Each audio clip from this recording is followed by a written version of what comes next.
My name is Erica Wilson, and today I will be doing a speech on the origin of cigarettes. This is my speaking outline, and this is my audience.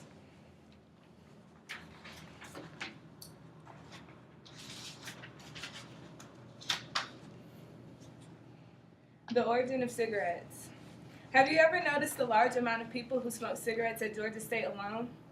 There has not been a single time where I've walked through our campus's Unity Plaza and not witnessed a young adult puffing on a cigarette. Each one of you probably knows someone who is a cigarette smoker if you were not one yourself.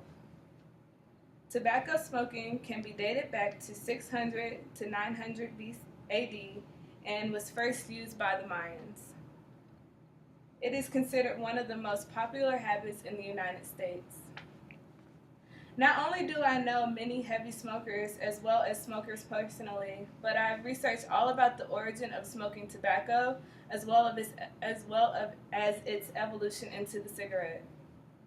Cigarettes come from a humble, unpopular beginning, but through advertisements has evolved to be part of everyday society. Today I will first tell you the background and history of the cigarette, followed by how the cigarette has came to be what it is today. Now that I've projected a few facts about the cigarette, let's go further in depth with some background information on the cigarette. Tobacco was the first crop grown for money in North America. In 1612, the settlers of the first American colony in Jamestown, Virginia, grew tobacco as a cash crop. By the 1800s, many people had begun using small amounts of tobacco. Tobacco was either hand-rolled, chewed, or smoked in a pipe. For many years, tobacco was believed to be a cure-all and was used to dress wounds as well as a painkiller. Chewing tobacco was known to relieve pain of a toothache. Back then, there was an estimated 40 cigarettes smoked a year.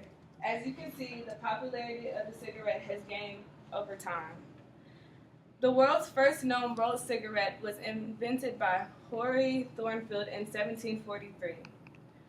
Thornfield was an avid tobacco smoker, but when he noticed that he had lost his tobacco pipe in a gambling game the previous night, he decided to tear a piece of waxed butchered paper and roll his tobacco in it. Thus, the world's first known cigarette.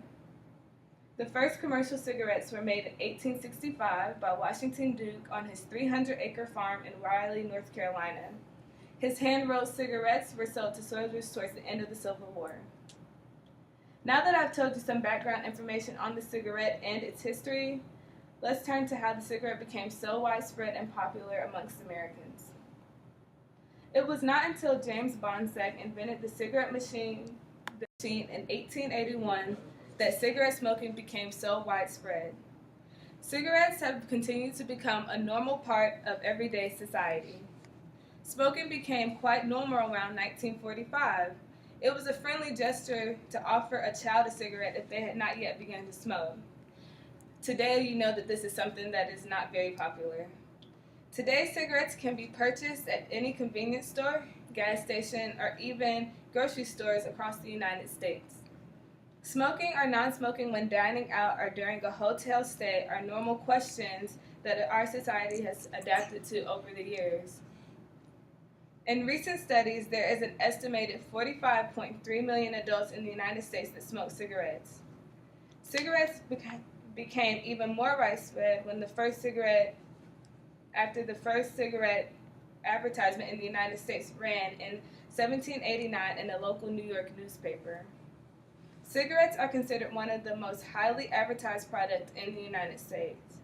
Tobacco companies spend $4 billion a year, or $11 million a day, to try to get people to buy cigarettes.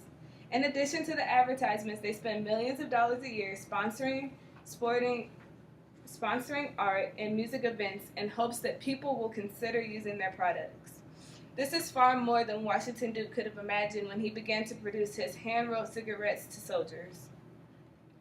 In conclusion, cigarettes came from a humble beginning, but through advertisements has evolved to be part of everyday society. Today I have told you the background and history of the cigarette and how the cigarette came to be what it is today through the Industrial Revolution as well as advertisement. So next time you are walking through the plaza and you see someone smoking a cigarette, you know that they are taking part in a practice that is dated all the way back from 600 AD.